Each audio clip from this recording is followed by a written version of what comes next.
the dog's energy on a race!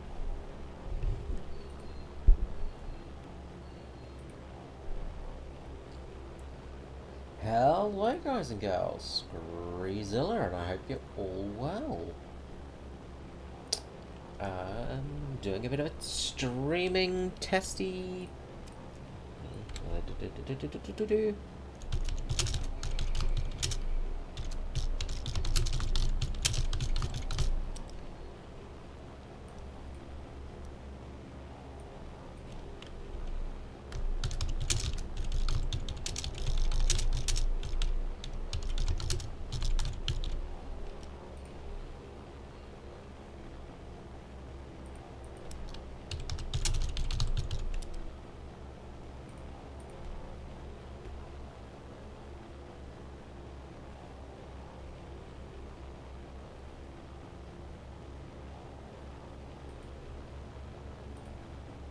There we go. I think that's all set up. Hopefully that's working.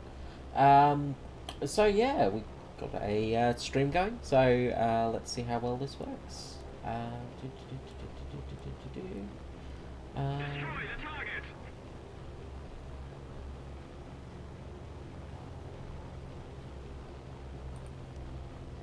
There we go. So yeah, I've got everything set up. So let's see if this is working. So if it is, we will go from here. Of course, I will save this stream, and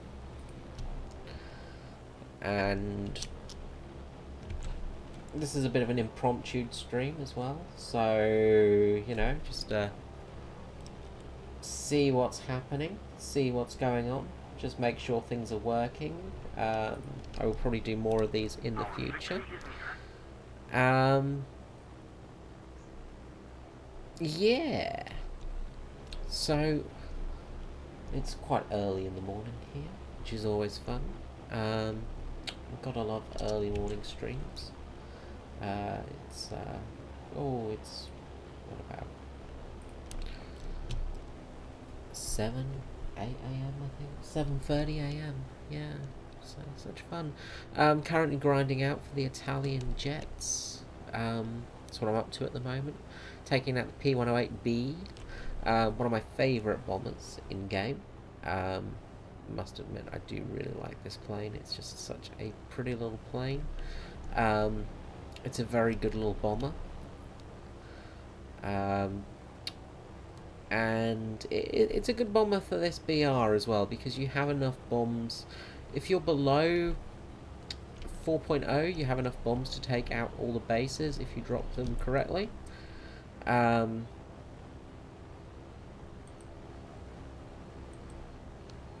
Let's see what's going on. You also have relatively okay defensive armaments as well. Let's see what the bombers are doing. The Heinkel's gone. The Ju-87's gone, so I think it's just me and the Series 2, which has landed, I think. Yeah, he's already landed. He's already landed, already dropped his bombs by the looks of it. So let's turn in on the base. I've got an SM-79 behind me. So we'll turn in on the bases now. Oh, who is it behind me?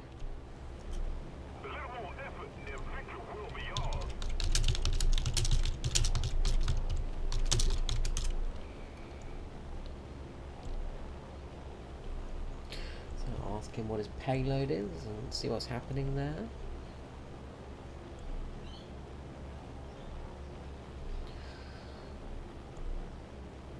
But hopefully we don't meet any interceptors up here. It's looking like the majority of them are down low and fighting the fighters.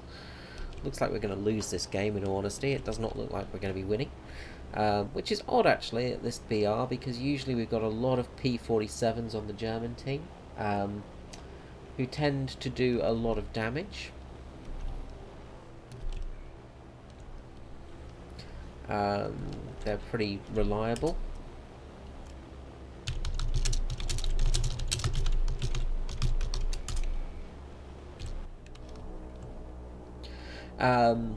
Just because they're pretty OP in all honesty at 3.7. They really just need a bit of a whack with the Nerf baton. But that's another story.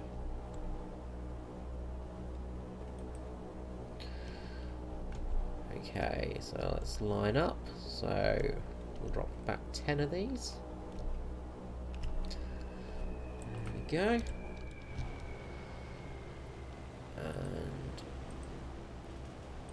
the second P108 has taken off, so we're at 3.7 at the moment, obviously.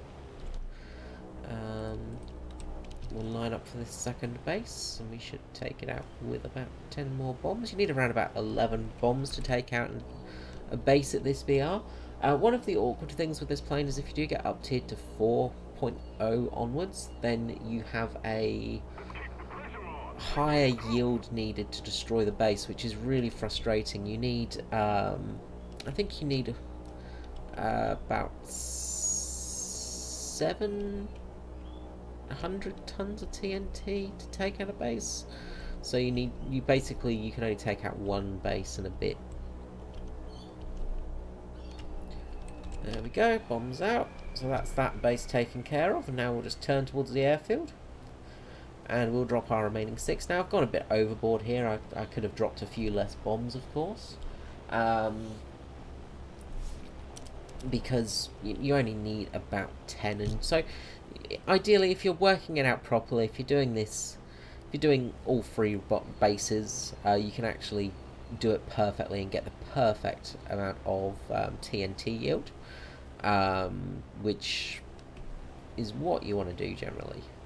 Because you have, of course, you earn more lions, and you earn more doing it that way, and you of course do more damage to the airfields and the bases and win games, of course. Obviously the P-47s are winning at the moment on our team. They're the ones with the kills. Surprise, surprise.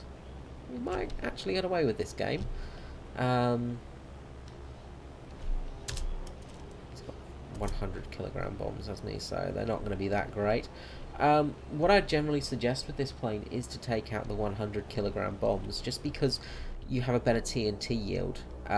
Although the 250s have got an okay yield, they've got the 250 kilogram, sorry, the 500 kilogram bombs, not the 250s. The 500 kilogram bombs have around about 225 kilograms of TNT.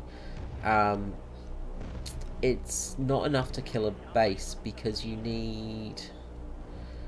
end up needing 3 of them to kill a base, or you need somebody to drop an extra 100 kilogram bomb. So we'll line up nice and square on here, bombs out, away they go, and off we go home. So yeah, you're just shy of having the TNT needed to actually take out the base with the 500 kilo bombs, which is really, really, really frustrating. You know, you sort of think, oh god, it would be easier just to have that, and I don't know why they don't.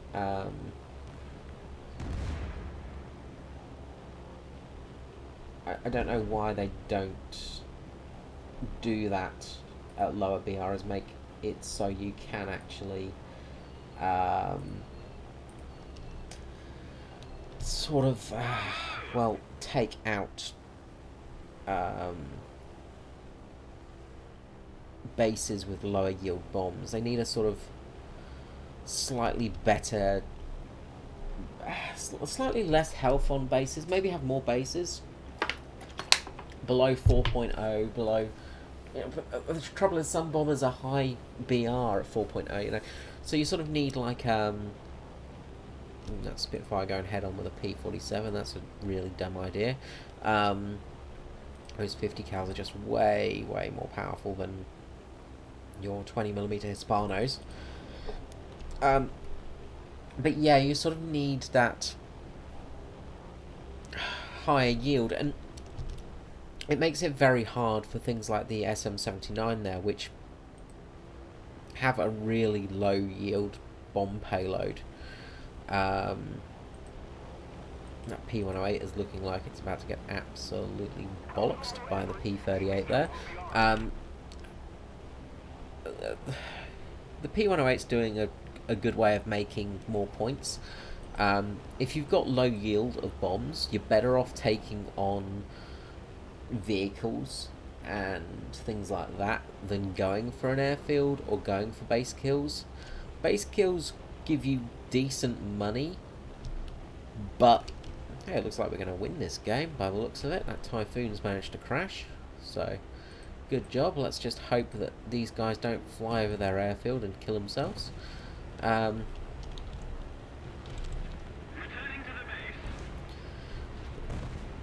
some flak here. That P38's going to rip that P108 to pieces by the looks of it.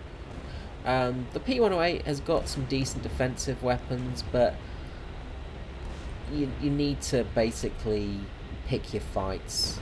Don't fight anything with 50 cows, because 50 cows are just way too strong.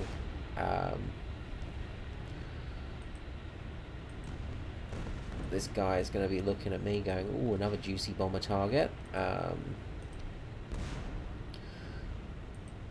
going to have to stall climb to get me, though. Let's get some speed up here and we'll start heading towards our airbase. That BF-109, though, hopefully he's got some ammo. Because if he does, he should hopefully get that guy. Typhoon looks like it's crashed on the airfield. So we're just going to get some speed up and get over our airfield and do some circling just to lose some speed once we're over it. So we've got some, at least we got a little bit of AAA support then. You know, one of the good things about this plane is it does have a decent look of speed to it. You know, as I say, it's one of the better low-tier bombers just because it has got such a good payload. Unlike a lot of planes, especially bombers at this BR. Okay, good, that BF-109 looks like it's got the P-38. Hopefully he doesn't rip when he's diving. Come on. BF-109. You can do it. We have faith in you. P-47 is down. It looks like he's got lured over the airfield as well, which is a really big rookie mistake. Looks like we may actually lose this game now.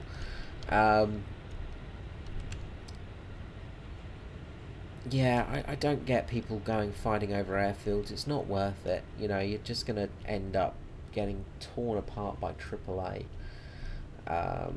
which is never good. Come on, BF-109. You're taking out that P108, yeah. No, he's still alive. Still alive. The SM-79 looks like it's hopefully returning to base. It's not just going to climb to the stars. I'm just going to really do some nice tight turns here. And just really drop our speed down quite a bit. Try not to stall and crash, because that would be embarrassing. Wouldn't be the first time it's happened to me, but we'll scrub off some speed here and try and get her down. So basically, I kind of use this plane as a bit of a grinder for my my Italian planes. I find it's a very good little grinding plane, in all honesty. Good job, BF-109. Good job. Now, I won't have the payload to take out the airfield, I don't think, on a single trip, but if the SM-79 can rearm, we might be in with a shot here. There's only one plane left, I think, on the enemy team. It's just that Spitfire.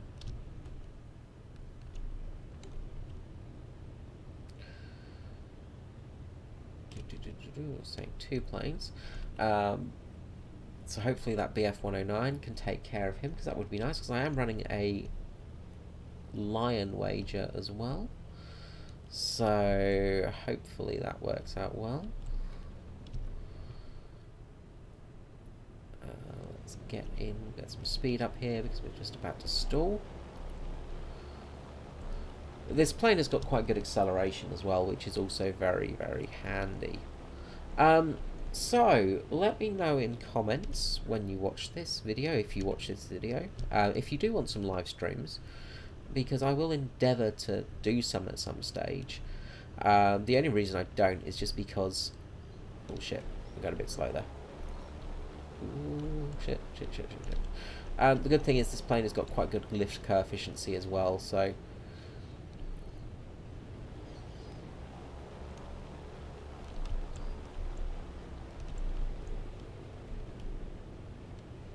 We are quite high here still, but...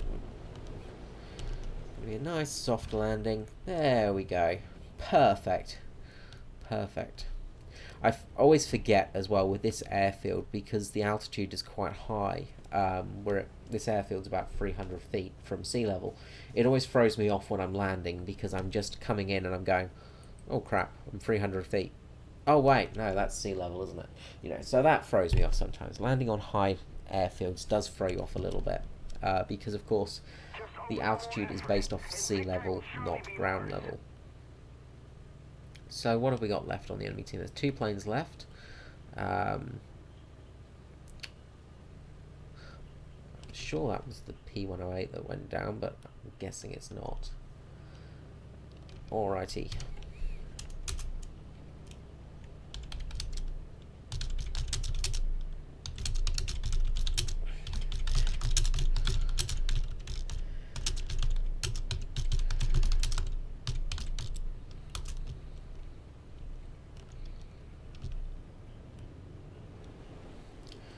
One of the nice things about this plane as well is you have got the door at the side which opens up, which is quite pretty. You get to have a little look inside. They've done some really good work on the modelling of these planes. They look fantastic. It looks like the SM-79. God knows where he is. He's just way above us still. Hopefully he is coming into land to rearm. It would be nice if I got some bomber support, because, as I said, I'm going to need some extra payload to finish off that base. I'm not going to be able to do it on my own. So off we go. Lift off at a speed of just under 100 miles per hour with this plane. As I say, it's got great lift coefficient. The P108 was actually designed in response to the B-17. It was pretty much the Italian B-17, and it never really got much action. It became a transport / cargo plane. The Luftwaffe used it for that purpose.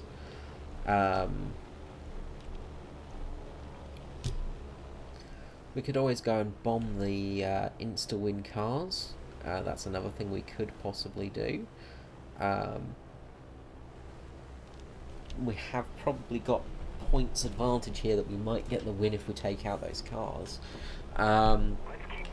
Plus, having the payload that we've got, we can probably do a good job on that too.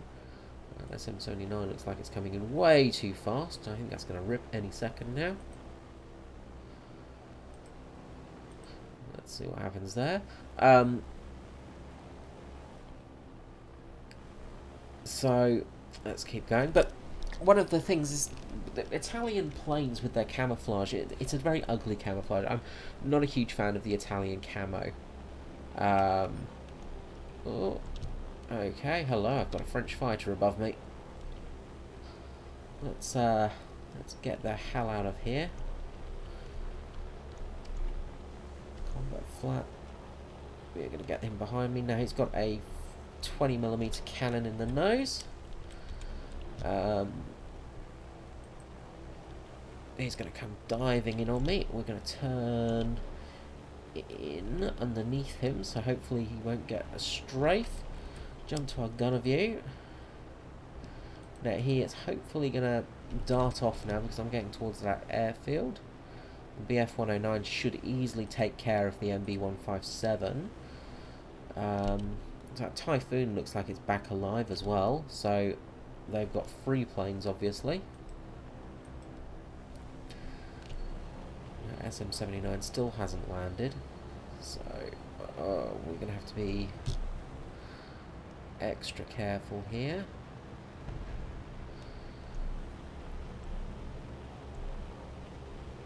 My plan was to actually go climbing in the direction that that MB-157 was.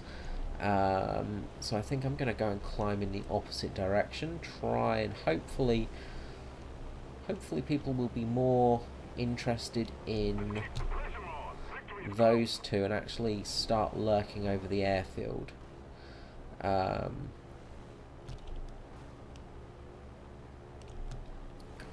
SM-79 looks like it's finally getting down towards the ground. God, taking its time with the landing process here. It does not look like it's landing to rearm though. Always fun with bombers. You've got to love the old, let's just sit up in the middle of space. Don't head on the 157. You've got better cannons, but don't head on because that Hispano can do a lot of damage. So we're going to try and go this way and sneak across. Anyway, what I was talking about, camo.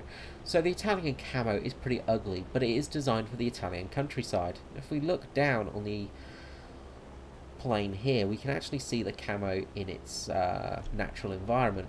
Better actually start lifting up here because we're about to hit a house. But you can see with this coloration, because the Italian countryside has this... okay, the MB-157 has been taken out by AAA, so that's good news. Yeah, because of the Italian countryside, it has this sort of brownish, greenish look to it. It's not overly green. It's more of a sort of Mediterranean look, of course, because it's in the Mediterranean, obviously. That's why this pattern and camo was used. Also, of course, North Africa and things like that. It had that sort of look to it. But it's still a pretty ugly camo scheme on it. And looks like the BF-109 has crash landed. Hopefully he can repair, but that's...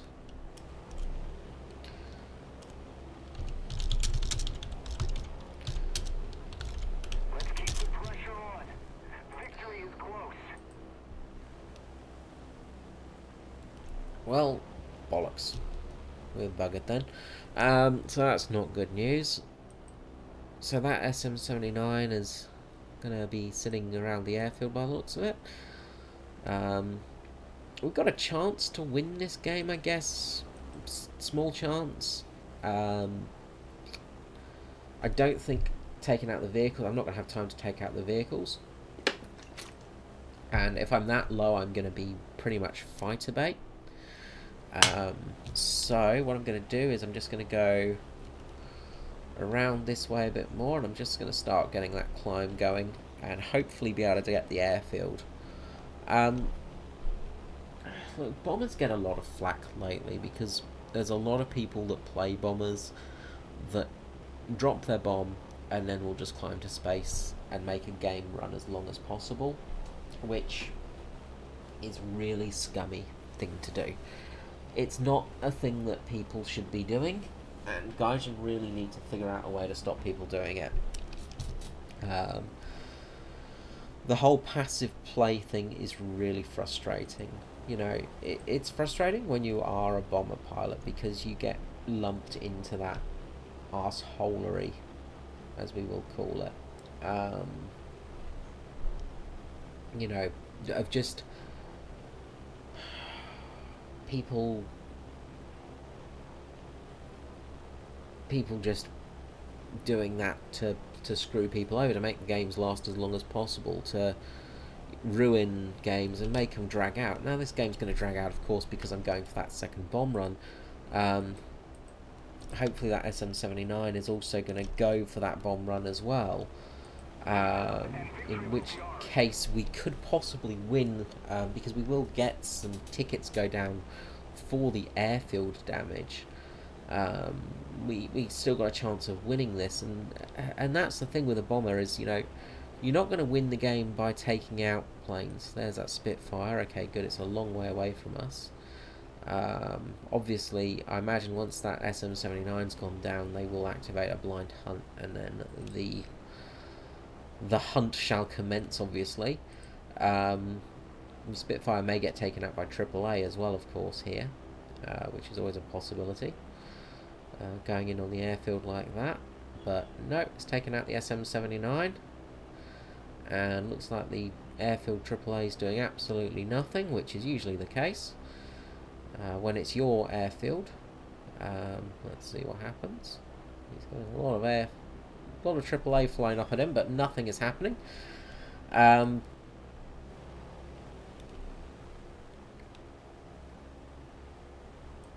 we've got a good lead on that Spitfire, so oh, let's see what happens, really. Now, we're going to have to loop around a little bit to get to the airfield. We're going to want to get as straight a run as possible on it to do the damage. I know, this is riveting gameplay, I know, you know. What other streamers do you get with fun bomber action of flying slowly across the sky, looking in the cockpit, saying hello to Alfonso there. Hello, fantastic moustache there. Looking in the back of the plane, checking out the fire extinguishers. Looking below at the gunner and the bombardier. We might be able to win just on that ticket if I manage to bomb the airfield. It's going to lose them some tickets. It's not going to be a huge amount though. So we will see. Let's see how this goes. Now, I really would like to be at about 9,000 feet before getting in on the airfield, just because the funny thing is, right, as you saw, that fighter managed to take out somebody on the airfield with pretty much ease. Yet, being a bomber, guaranteed, as soon as I get close to this airfield, I will get blown out the sky by flak at, you know, 50,000 meters in the sky. You know, I'm pretty much in space. You know, I'm a Tesla sitting in space, and a laser accurate bit of AAA fire will come up from that airfield and blow my plane apart, because that's just how it works. Just, I don't know why they added bombers in the game, because they seem to hate us. They really do hate bombers. Now we still might win on tickets here. The tickets are going down, as I say, and if I can manage to get to the airfield, then they will lose tickets, and we could go for the win here. So we've still got a chance. Comes the Avenger, so they can see where I am. They can see what I'm up to. Now I'm gonna have to start getting some speed on here, because obviously that Spitfire is much faster than I am. Now I did have about a 20-kilometer lead on it though, so hopefully it's going to take a bit of time for it to get towards me, but it's still going to catch up with me. Now,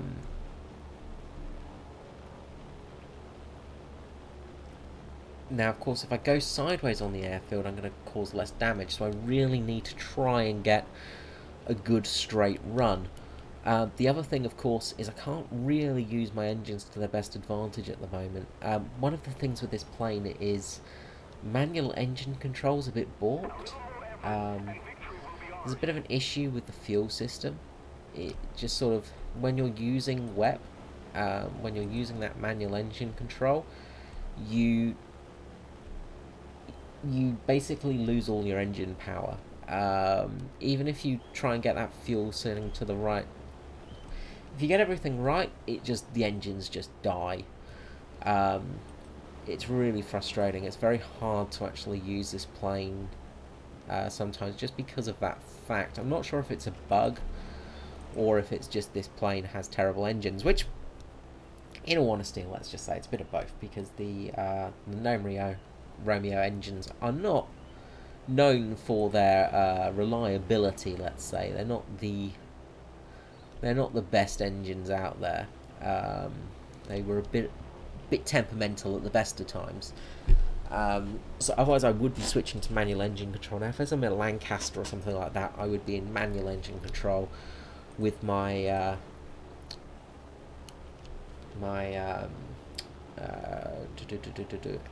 radiators completely open. At least I managed to complete the Avenger task there, so I've got a few more Lions. That's another thing I'm really doing as well in this bombing, is just I'm basically trying to get Lions, because I'm a little bit broke at the moment.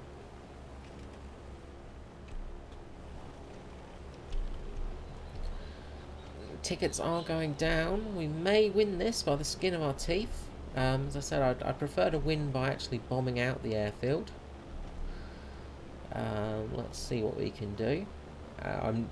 As I say, I'm not wasting time here. I am actually trying to win the game by doing damage. Well, let's just Let's just blow these engines to buggery. We're not going to get a return trip home. We are just going to need to get as much power as possible. And I'm waiting for that Spitfire to appear. It's not going to be long now until it just darts in. I think we're going to be pretty much over the airfield when that Spitfire, or even the Typhoon actually, that thing is going to be also a bit of a problem. So we're going to open our bomb base here.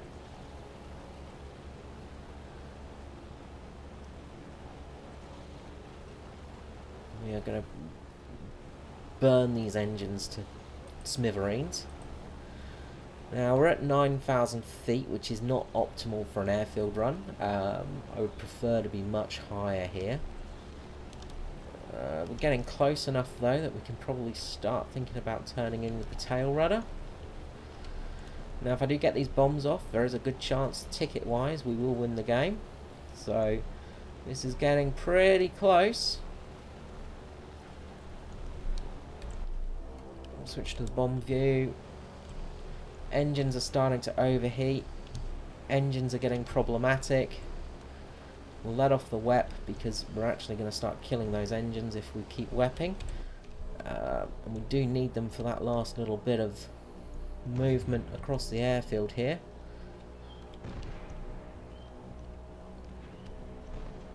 And of course now we have AAA to worry about. Now if these bombs get out and we hit on the airfield properly, which we should do here, we're just going to do a slight turn. Hopefully we don't get pilot sniped. Bombs away. Bombs out. We're going to turn away. Lower the engines, try and cool them down a bit.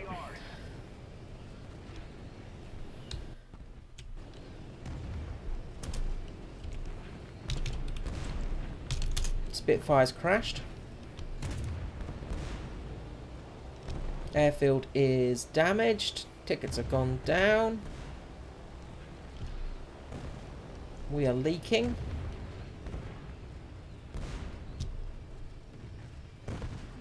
Hopefully that last ticket will go down shortly. That Typhoon is still up in the air. We may lose this game still. I'm just going to have to glide. I hopefully don't get torn apart by the AAA. I'm kind of wishing I didn't push the engines as hard now, in all honesty. Being that that Spitfire went and crashed itself. But now is the time, so that Typhoon is coming in.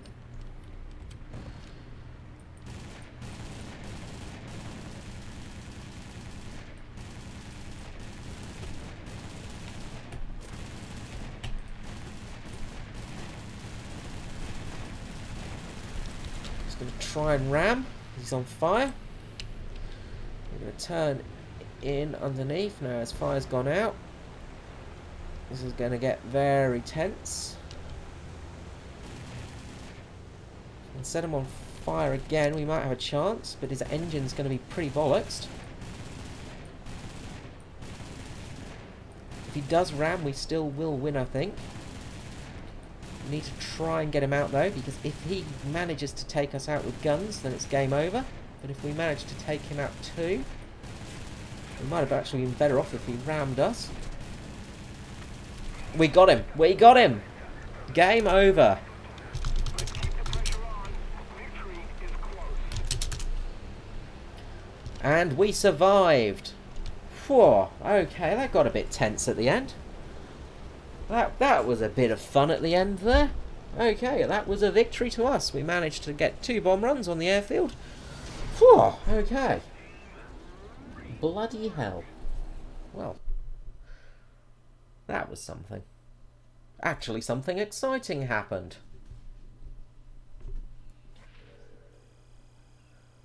Whew. Just as people start watching as well. So, that went better than expected there. That was a pretty exciting end to a very long, boring match. We managed to get the kill on that Typhoon. So, finished above everybody else as well. 3,000 tons of bomb damage as well, which is always nice. Also got a new decal, always nice. But let's just have a little look at those results. So 84,000 lions. I am not going to be too upset with that. Some good research points there. Almost 8,000 research points towards the F84 there, so yeah, pretty happy with that. And also got the Last Man Standing, Final Blow, and Ground Forces Rescuer Award. Pretty chuffed with that. Alright, off we go again. And hello people, how are you going? Let's see, there's 4 people now watching, apparently. Feel free to say something in chat.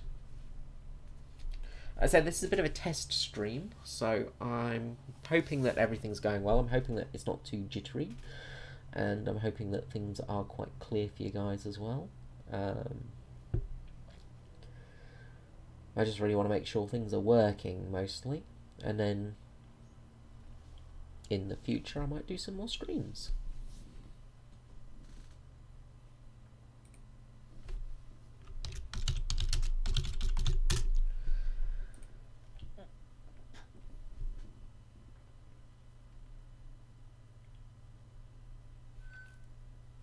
So we are in the desert now, Al Alamein. So again, we will take out the 100 kilo bombs. Ah, thank you very much, Mr. Bacon Chops. Yeah, I'm planning on doing some more streams in the future. I'm doing a bit of a test run this morning. Just sort of seeing how well it goes, just because, well, Australian internet is notorious for being craptastic on its on the way it works, basically. So I'm going to loop around and try and get that airfield. So yeah, it's a bit of a... Although that last game, if you managed to catch the end of that last game, it was a bit exciting. I'm just currently just streaming just some bomber running, just as I'm making some lions, really, and just aimlessly chatting away as I do that. Seeing how things go, really, and yeah, if this works out, then I will do some more future streams.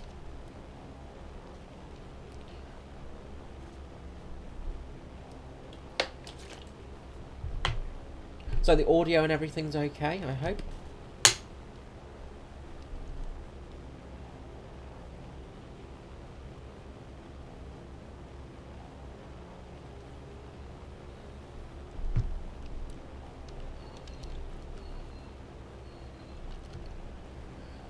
So what I'll be doing here is circling a little bit. Now we've got good cloud cover.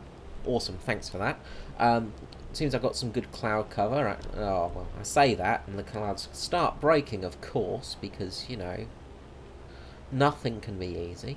But we'll try and loop around a little bit, and I'll be going for the airfield here, because it looks like we've got the BV-238 and another P-108, which we'll be able to take out those bases. JU-87 as well, possibly.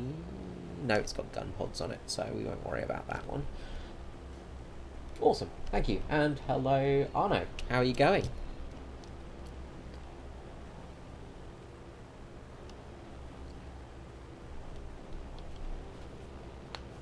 So yeah, I will do some more exciting streams in the future. This, as I say, is pretty much a test run to see how things go.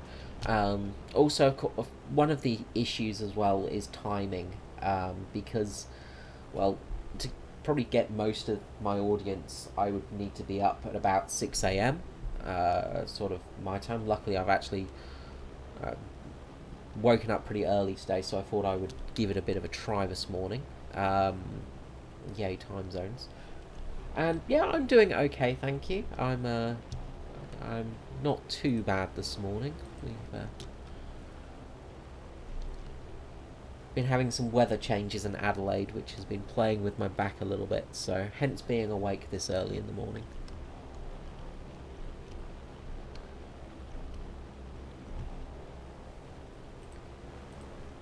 But yeah, I do plan on doing some more interesting streams, probably some fighter streams, and ground forces as well. Might even do some naval beta streams as well if people are interested, because I've been doing a few of those games. The naval beta's been going pretty well. It's improving, hooray, which is good. I just finished recording the second video today for this week's roundup, taking out the Italian ship, which was about as painful as having a hedgehog stuck up your ass, because that ship is terrible. Need cover. I agree.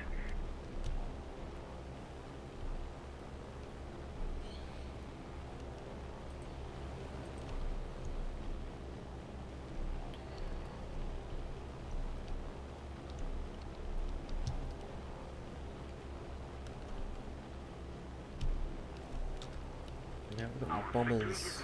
Where are we? Who have we got? P108 looks like he's... you got that base?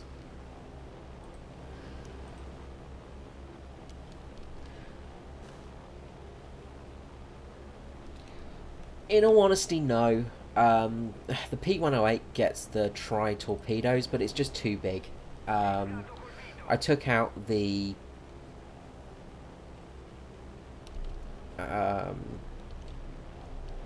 bollocks, looks like I have to take this base and I've got a Spitfire coming for me. This is not good news. Yeah,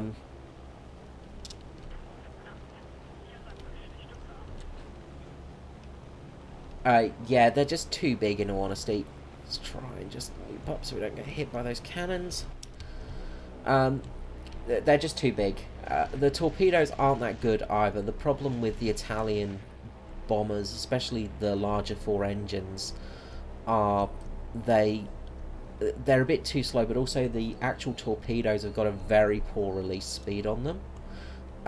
So you need to basically release your torpedoes at minimal speed to be effective. I'm not going to get any hits on that guy, but we might be able to scare him off a little bit. Hopefully these fighters will draw his attention away, because fighters are more important to kill than bombers.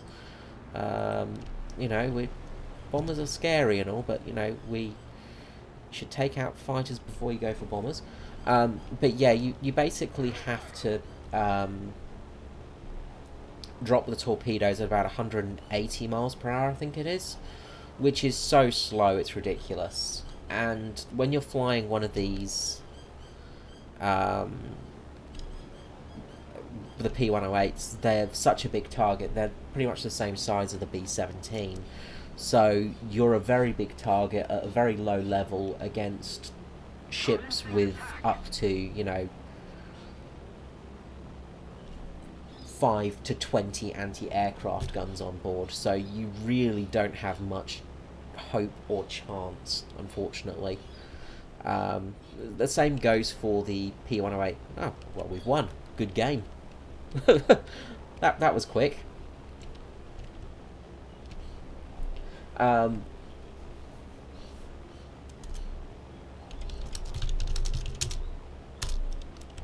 least I got those bombs on the base. Wow, okay. The PBJ might be okay, but again, it's a relatively big target. The problem is there's a lot of those... oh, actually, let's hop into a naval battle now, while we're doing this. And I'll sort of show you. I'll hop into... I'll take out the PBJ, actually, see how it goes.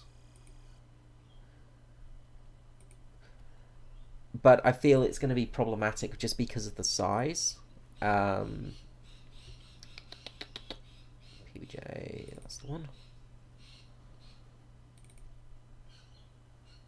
I think, in all honesty, the BTD, you're going to be better off with smaller, faster planes, basically, using torpedoes. The good thing is the Americans have those good torpedo planes.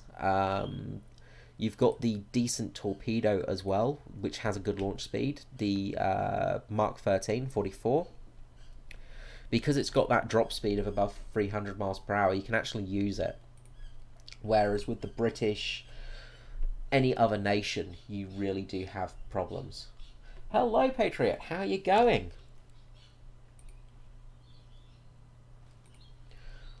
So let's jump into a naval game and see how that PBJ does. But yeah, as I'm saying, with the P108, I managed to get about 4 hits on target using the gun, and caused a fair bit of damage to the ships. But sorry, Stalin. I didn't mean to offend you. Dobry wieczór, moja Stalin. The problem with the P108, it's such a big plane, it's so easy to hit, you just get absolutely wrecked. Damn little brothers, they're a pain, aren't they? I'm lucky because I am the little brother, so... I think the PBJ is probably going to be your best option with the cannons, but in all honesty, I think we're going to be better off using bombs/torpedoes for ships, just because... Please don't send me to the Gulag. It's too cold. I don't want to go to Gulag. You just can't really cause enough damage unless you get that shot dead on the ammo racks of the enemy ships. It's not really worth going for, I think. But we will give it a bit of a try. If I get a game, that is. Shouldn't be too long. Balance-wise, it's really iffy at the moment as well.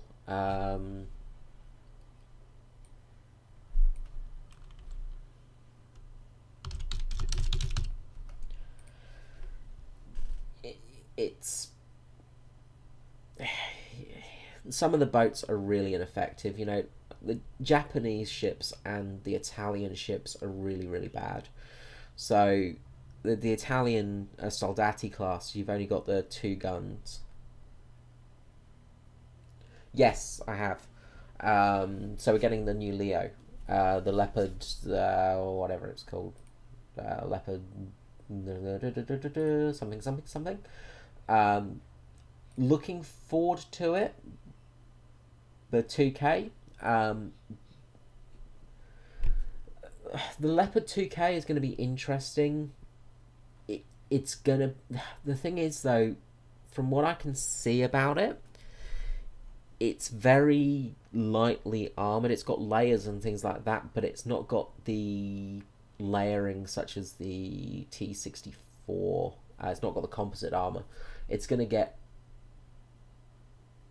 pretty beaten up, but I think the gun is going to make up for it. It's going to be a little bit like using the Type 74 in Japan, in the Japanese tech tree, and the Leopard as it currently is. You know, you've got really no armour. You're more dependent on stealth and using those guns. But yeah, that's the thing. We know what's coming next. We know what we're getting. I'm kind of a little bit disappointed they're going more down the tank route as well. I think, in all honesty, ground forces is what they're making more money off ground forces, obviously. So tanks are the future. But I really hope they start focusing a bit on planes soon, because there is a lot of... They need to do a bit of focus on the air content, because at the moment we're just getting CAS stuff, so we're really... We need a bit more in the air market to get things going, I think. Possibly helicopters, but I don't think they will add them.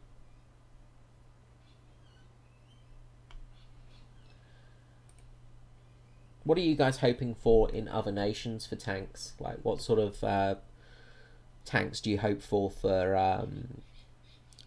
America, Japan, Italy, France, Britain, of course?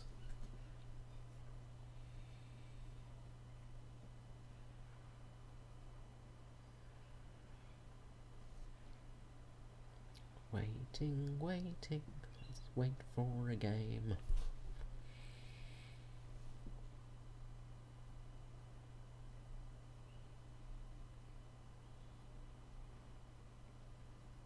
of course, the Abrams is a classic. Yeah, I would really like to see some more Japanese tanks as well. We are... Look, the Japanese tech tree is very light. It's kind of hard, though, because there's not really... Ah, hooray, game. There's not much in the way of Japanese tanks, you know. It's kind of like, what can we do with them? There's the Type 90, I think, off the top of my head, which was the slightly bigger version of the Type 74. I'm just going off memory here, but that can be a decent tank to come in. Where should we spawn? Let's spawn up here and go for some hunting of some smaller ships. But yeah, I really would like to see some more Japanese tanks come into the game.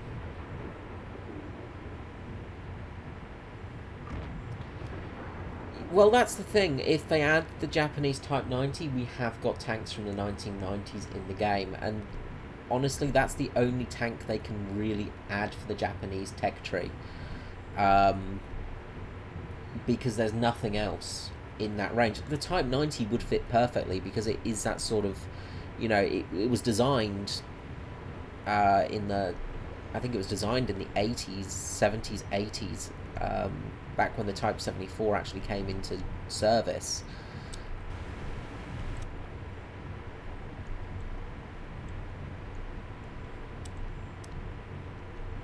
So we're on the fantastic Fletcher class here, which is, in my mind, the best ship in naval combat at the moment. The Z20 is pretty much up there as well. It is very, very good, but you really see disparity between these ships. There's some really, really bad boats out there at the moment.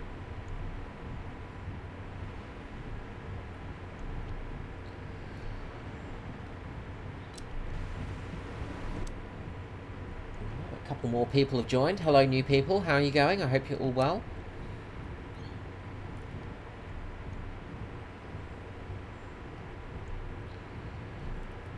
So they have actually changed, yeah, I'm super excited for French destroyers because of the Tuplier class. The big destroyers, basically, the French destroyers are something of a masterpiece. They're going to really change up gameplay if they do add them. The Contre Tuplier. Oh, look, I would love to see battleships come in, but I don't think they're going to go that big. I think we're going to get cruisers. I'm pretty sure they're going to announce cruisers soon. We're going to start seeing light cruisers come in. We're not going to see anything too big, but light cruisers, I think, are definitely coming. I don't think they're going to go any higher than probably 200mm guns for ships, just because you start getting... It starts to be a little bit problematic when you get very, very high caliber guns. Somebody's getting very, very close to us over there. I can't see them, but they are getting very, very close to us. Let's use these islands of colour.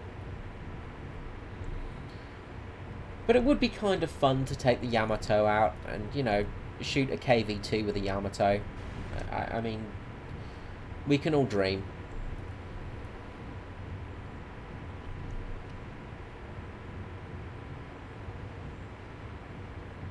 Yeah, as I said, battleships are not something that will come in unless... It won't come in for a long, long time, basically. We won't see battleships... What are we shooting at? We're shooting at something there. Let's start putting a smoke screen up. We won't see battleships for a long time, basically. The enemy has most of the strategic zones. And in all honesty, I don't think they will add battleships just because they're a bit too problematic. They're just a bit too big. Which is a shame, but... Hello. Hello there.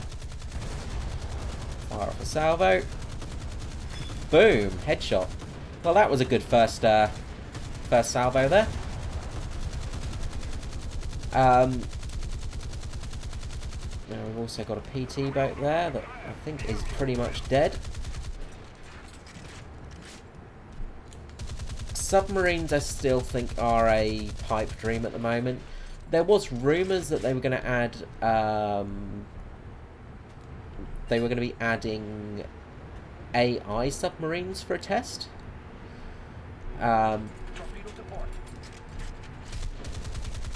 But those are just rumours.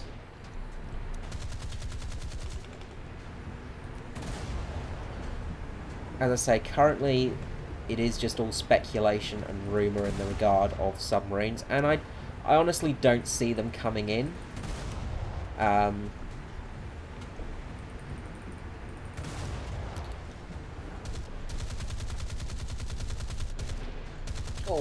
that was so close. Almost had that ammunition shot there. Oh, we have got a hit though. Boom, hello, another kill.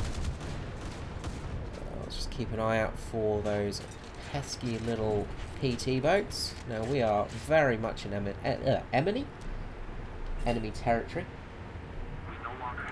Well, that's the thing. PT-76s can actually do a fair bit of damage to these ships, these destroyers, which is hilarious.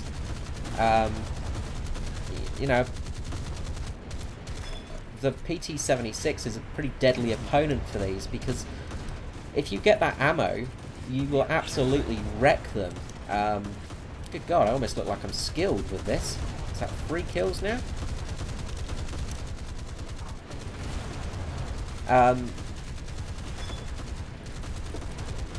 Pretty sure there's something to my right hand side, but I've got this guy to worry about.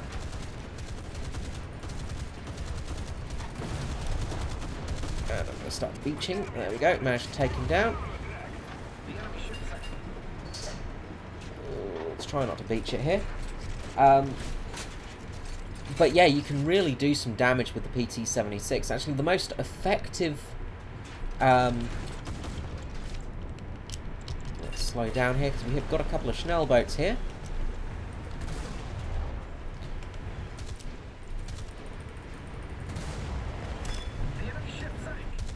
Okay, now we're going to seal club some PT boats.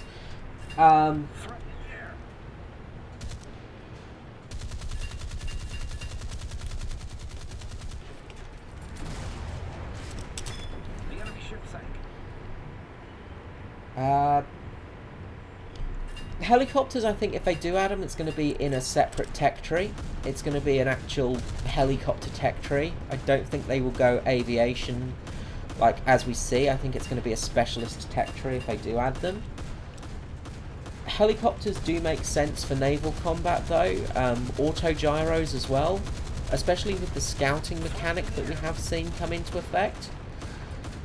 Because the auto gyros were used as scout vehicles back with the Germans and the Japanese, and I think having a scout vehicle like an auto gyro would absolutely make sense. And of course they could carry a depth charge on board and things like that, so we could absolutely see something like that coming into the game. I would love to see more scout planes. I would love to see scout vehicles really come into the game. I think more scouting is a good thing. I actually really enjoy the scout mechanic in ground forces as it is, because I'm a bit of a passive player. I mean, you guys have seen my videos, so you know what I'm like. I'm a coward. But actually having more scout planes, more scout vehicles would be good. I think they do need to adjust the whole scout mechanic. Now we've got a plane up.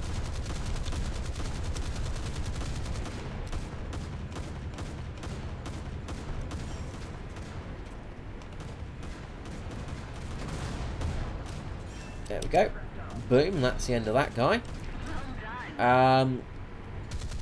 So yeah, having scout planes for ground battles would be really good. And I think that's where helicopters would come in, and as I say, auto gyros as well. They would be really, really effective as a...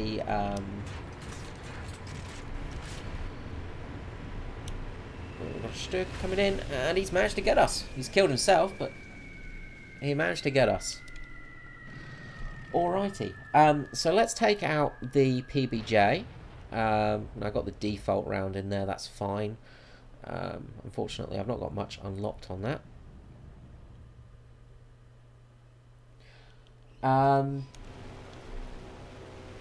But having scout vehicles, I think, in air really is a good idea. And as I say, having like auto gyros, basic helicopters, things like that.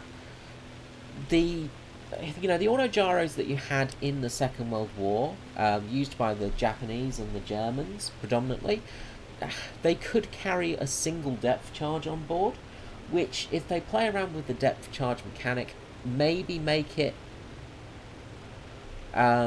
so... Good God, 7 kills. My word, I almost look like I'm skilled there. But yeah, having like a depth charge... I talk in the video I did today, actually, this morning, on the Italian ground, the Italian ship, the Soldati. I was talking about possibly mines.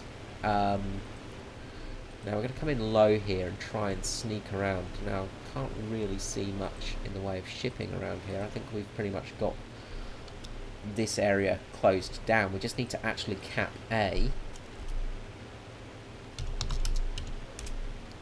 If somebody actually caps that, we could actually win this game, but we are going to get some anti-aircraft fire. There we go.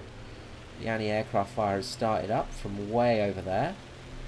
And this is the problem, is you sort of... You've got to be really careful in this mode, because you just absolutely get destroyed by the AAA.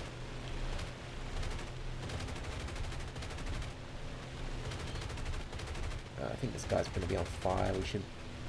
Yeah, he's down. Good. Yeah, you see, mines, I think, are a good option.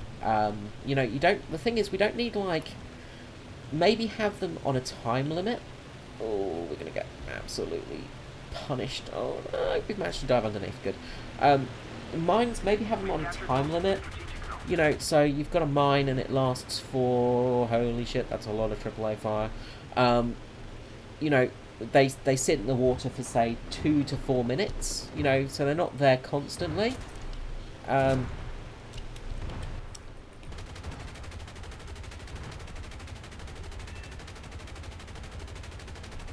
on, 50 cows, do your thing. Where's the AAA support, guys? Shoot this guy.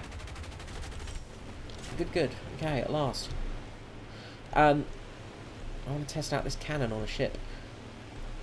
So, okay, we've got a destroyer coming up. Looks like a Z-20. So yeah, have mines set on a time limit.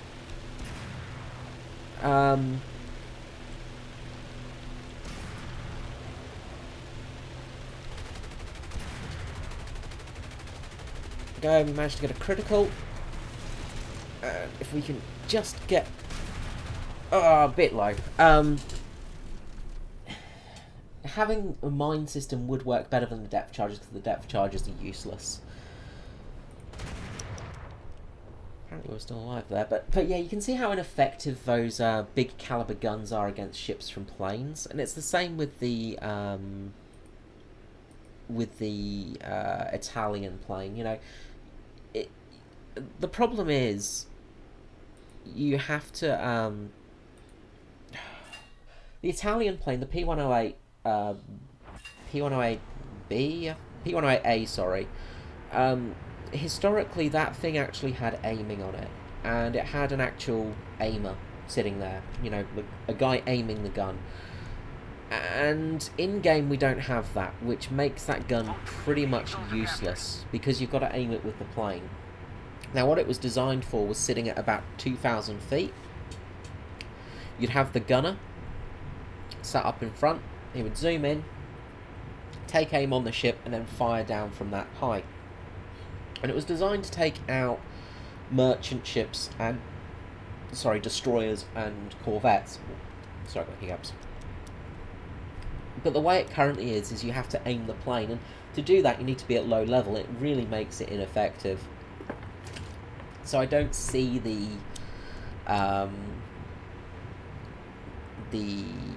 large caliber guns being that effective, unfortunately, for planes. Let's see what's happening. We need to go to B, I think, but we're pretty far out. Don't think we're going to get there in time. All in all, as I said, naval combat has improved a heap since they first started it.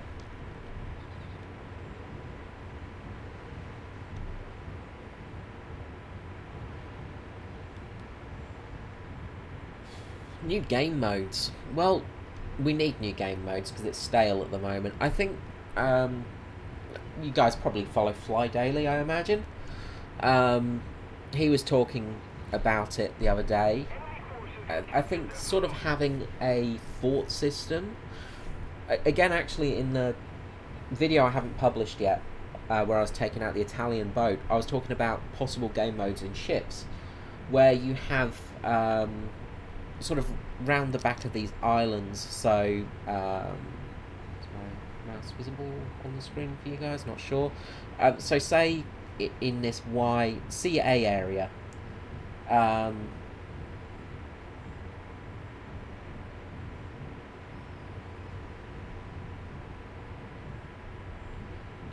CA area, and maybe the E25 area, say, you have an aircraft carrier and a couple of capital ships in there that you have to protect. So a bit like bases in RB.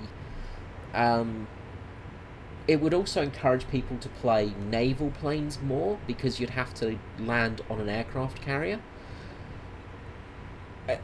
Because at the moment there's no real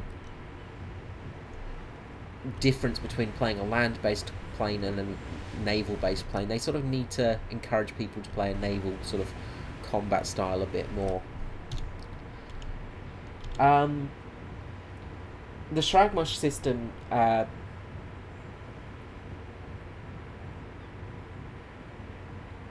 you can switch to AMOS cannons. You can use, if you switch to the cannon mode, you'll actually switch to an upwards looking view where you can aim it. I can't remember the exact button, but there is a system where you can actually aim it up.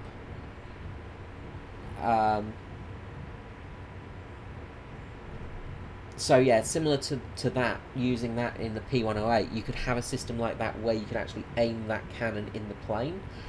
The problem is, though, of course, being mouse aim, you would lose control of the plane in that regard. But the thing is, in a big bomber like that, it doesn't really matter. If you're on autopilot at 2,000 feet aiming that gun, you could zoom in quite happily and aim it and not have a problem. You would still get AAA fire hitting you, but you would be aiming the gun basically. As soon as you finish, you just switch out and then you go back to normal service. So yeah, I would like to see that system come in so you can actually aim that cannon, because it would make it useful at last. Because at the moment, that plane is an absolute nightmare. It's a disaster, and which is a shame, because it's a bloody awesome plane. The P108 is a fantastic plane, and it really deserves better than what it gets, because it was a real big step in aviation. Italian technology, especially for bombers and things like that, was beautiful. They did the same with the French. You know, French did a lot in aviation technology. They did some fantastic vehicles and planes, and they tend to get sold short because of the politics involved at the time. You know, the old joke of the French and Italian vehicles having more reverse gears than they do forward gears. But they still had some amazing vehicles. You know, there is a reason why the Germans basically captured all of their technology.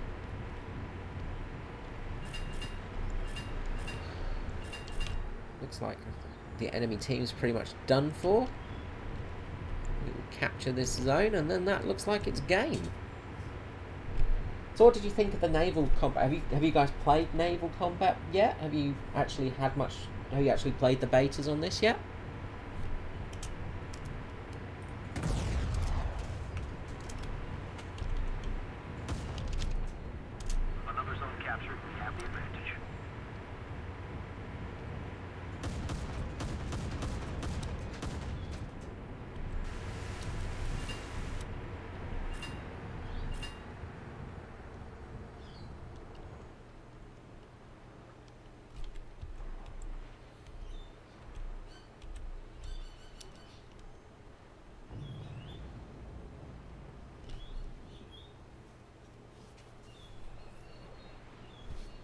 So I'm just waiting for any answers to pop up. Sorry, I just went really quiet there for a second. I realised I'm on dead air. One of the things I'm not used to being live, I guess. I'm just, you know, not used to having to talk so much.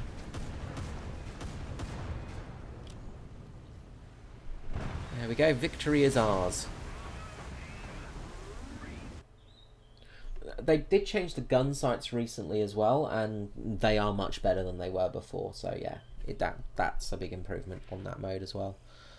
Yeah, not bad there actually. Made 50,000 lions. I'm pretty happy with that. I can deal with that. You know, it's not bad. I really wish one thing as well. Again, I mentioned this in another video. Is I really wish we could actually see these ships properly in this view, rather than just having them docked as they are, because I would really love to see the armor, the X-ray, get some details on them.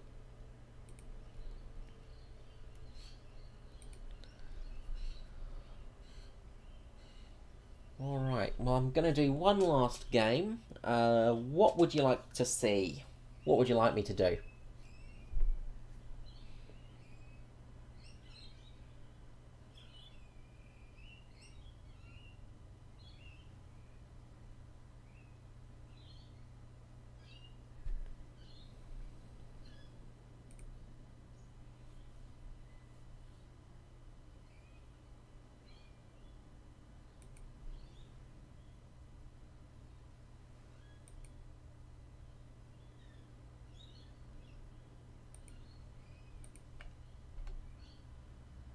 Ground forces?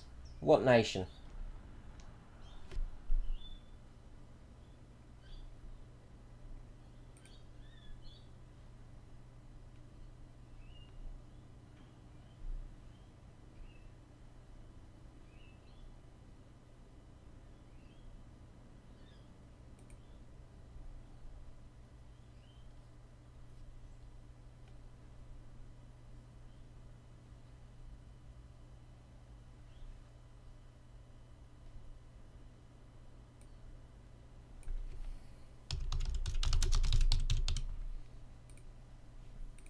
Oh, my choice. Anyone else want to suggest anything? I'm not going to go French. French are too OP at the moment.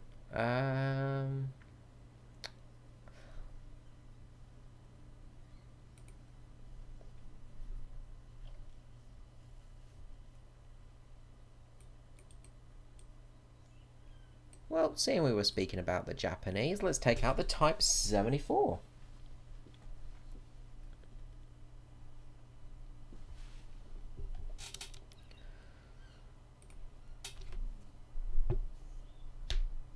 This is probably one of my favourite top tier tanks at the moment. It's really... It's not great by any means. It really is not a great tank in the modern world. This tank still currently, I think it's still in reserve, still in service and things like that.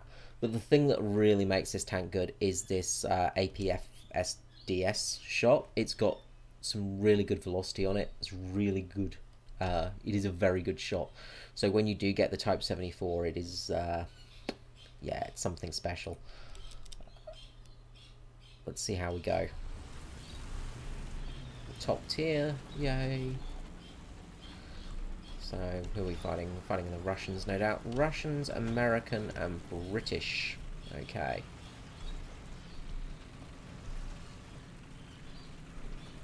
Let us go and see if we can do some hunting. Hopefully we don't get just shot straight away, which is always a possibility with me because I do suck pretty hard.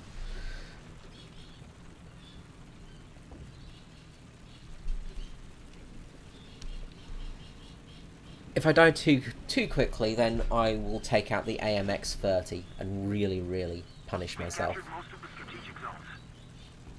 Let's hopefully get across here without dying. Just imagining an ATGM flying towards me any second. Nope, we've managed it. Okay, we're still alive.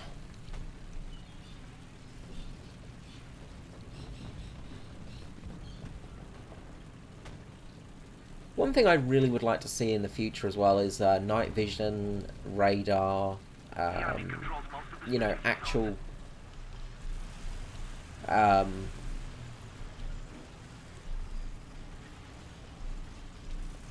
technology coming in that was used by these vehicles. You know, thermal vision, all of that stuff actually being something to use, because I think at the moment, you know, it would be kind of neat if tanks with thermal vision could actually use it. Would really make things hard on some teams, mainly the Russians, because their thermals were terrible, but it could be a really interesting mechanic. You know, where are we? Okay, I don't really want to sit up here too much because I'm going to be a pretty easy target. Doesn't look like anyone's coming behind me at the moment. Let's see if we can poke up here and see anybody.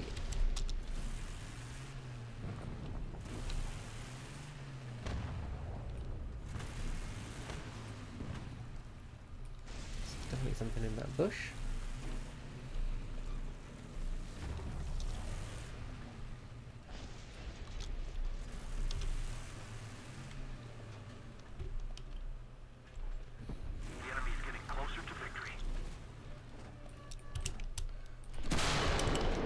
Go. Oh, we managed to take out an MBT. That's good news. Okay, cool. Yeah, that's it. Like, in night fights, it would be really good to actually have night vision working, because at the moment, night fights don't really mean anything. They do bugger all. It just basically, you can just switch it so you can see at night time. It just really doesn't make any effect. God. Somebody was unhappy there with a bomb. But also in daylight, of course, thermal vision and stuff was a big feature. You know, thermals and stuff like that. You know, especially with the Leos and stuff. The thermal cameras, even with the Panther, whatever it is, that last Panther you get, having the thermal camera on it would be a real advantage, because in this situation where there's lots and lots of trees and bushes and stuff like that, is you could use the thermals to actually see something that you normally wouldn't see. It would be a really interesting way of changing the meta of the gameplay, especially for high tier, because that's the thing, is a lot of these tanks weren't that great on their own. Panther 2, yeah, thanks. They're not that great for their armor and their, you know, their actual maneuverability and stuff, but what they did rely on heavily was things like the thermal vision and the electronic control defense units and stuff like that. And hello Poland, how are you going down there? I hope you are well. It's not too cold, I hope. Oh crap, there's something right there, I think.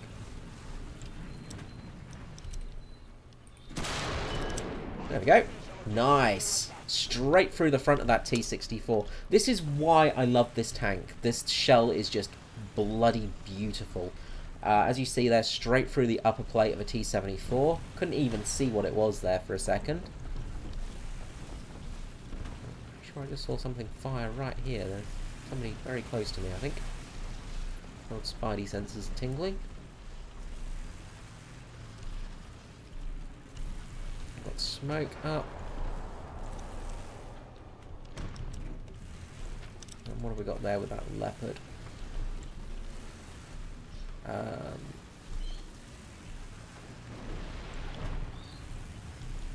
Good, that's dead, whatever it was. But yeah, you know, thermals would be a really interesting device to have, because again, it would make smoke ineffective sometimes, you know, to tanks that don't have thermal visions. You know, having that thermal sight, that infrared sight, things like that, you know, smoke could be really affected by it. But then also, you have to think with the laser rangefinder as well, that's also affected by smoke and trees. So having laser rangefinders could be tweaked a bit so they're not as effective around smoke, trees and stuff like that. Oh, hello. Oh, seriously? Seriously? My god. Okay, so T-74, instant kill, Sherman. No, Sherman, can't kill a Sherman.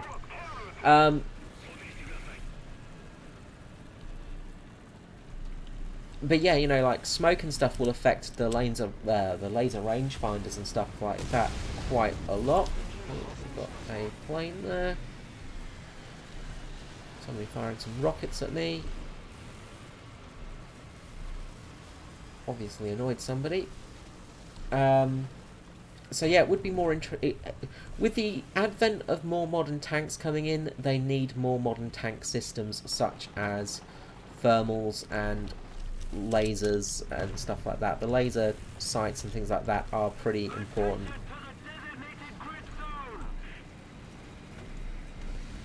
What are you calling for? I can't see it, bro. I have to move.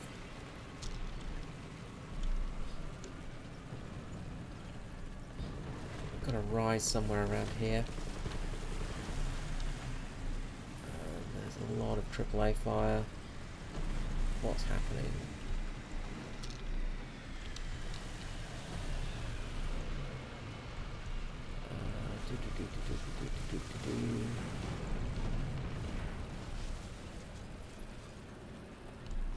Pretty sure there is a tank close by. And I imagine I'm gonna die.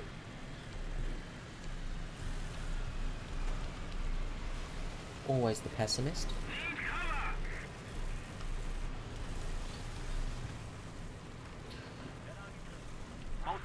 How cold is it in Poland today? I hear you've been getting a lot of snow down that way.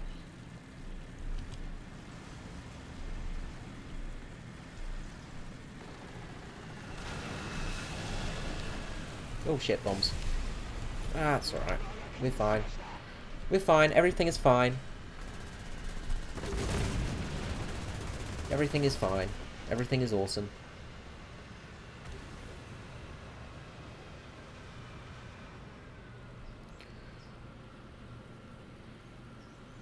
Another zone captured. We have the advantage.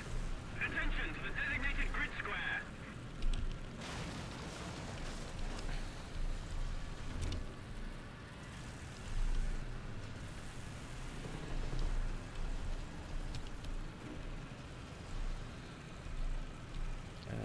Look around, I don't see anything. And the enemy team's lost all their vehicles, so that is a win. And I didn't perform terribly. Huzzah!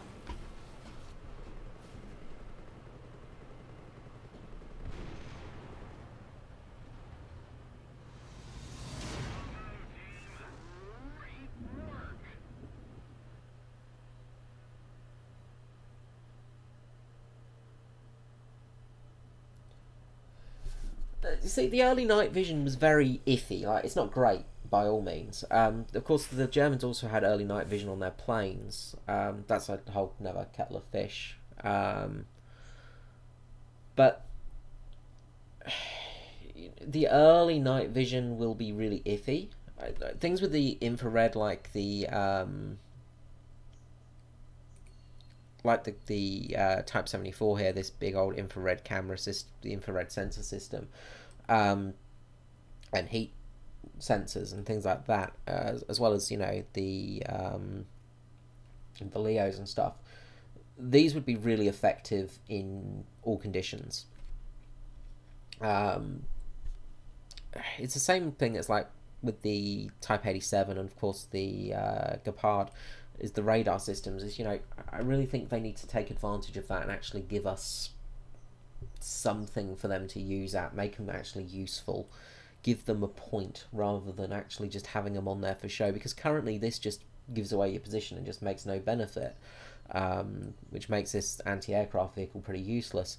So with the advancement of having those new vehicles, I think it will be important to actually have things like thermal, night vision, stuff like that. Make night fights actually worth a damn, because at the moment, you know, if you go into a night battle, you know, let's just test drive night. You know, it makes no difference. Like, you sometimes miss a tank far off because it's a little bit hard to see, but in all honesty, it doesn't really make much difference. Whereas having a night vision sight, maybe just on the gun sight, not having it, you know, all the way around the tank, but just having night vision where you can't actually see much in front of you, depending on how the day is, you know, because it might be a bright moon like this, but, you know, you should have it a bit better, you know. Like the thing is, your binoculars have night vision on them, kind of. If you're actually in a night game, if you switch between binoculars and your gun sight, there is that sort of slight night vision aspect to it. But it's almost like you need, it would be good to have that thermal / heat seeking, like heat vision thing.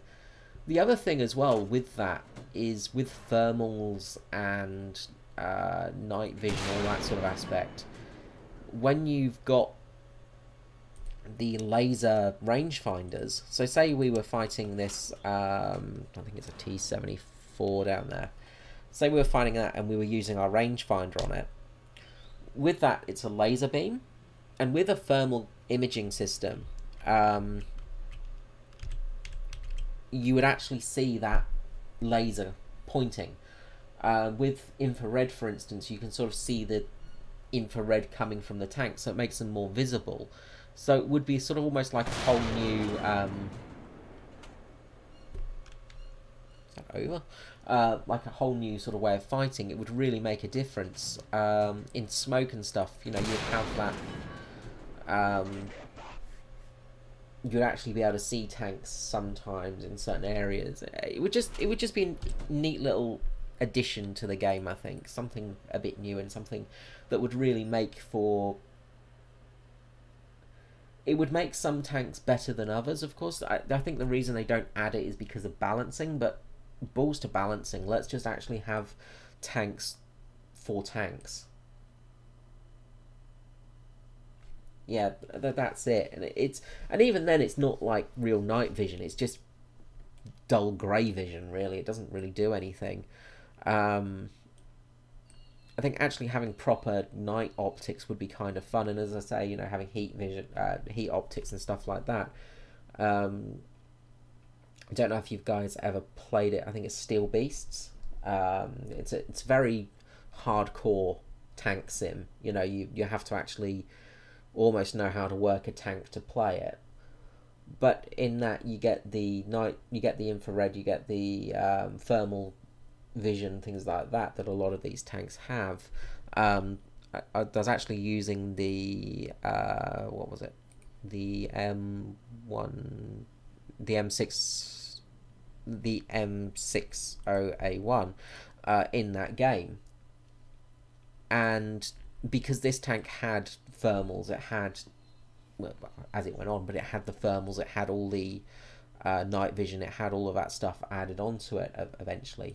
The early models didn't, but as they went on, sort of Vietnam era, this had thermal vision and stuff like that, and with that you could sort of pick out, you know, the tanks from far away, and having that system in the game would be really quite neat, because it would kind of counteract the whole low quality setting issue that a lot of people have, you know, just one of those ultra low quality users, you know, seeing me through all the bushes and stuff like that, because you'd have thermal to counteract it. It's like, well, thermals, that's what they do. Of course there are ways of getting the thermals down, and you know, there's always little different options that can be used, so it would add another sort of aspect to the game. Anyway, I'm going to head off now because I need to get some food in me and get some tea. Most importantly, I need to get some tea because I'm actually needing a cup of tea. So I do hope you've enjoyed this stream. Thank you so much for watching, guys. As I said, I'm going to plan and do some more of these in the future.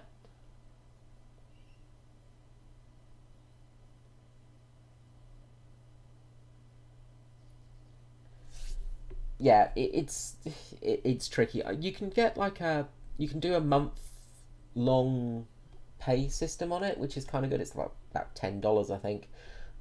That's what I'm doing at the moment.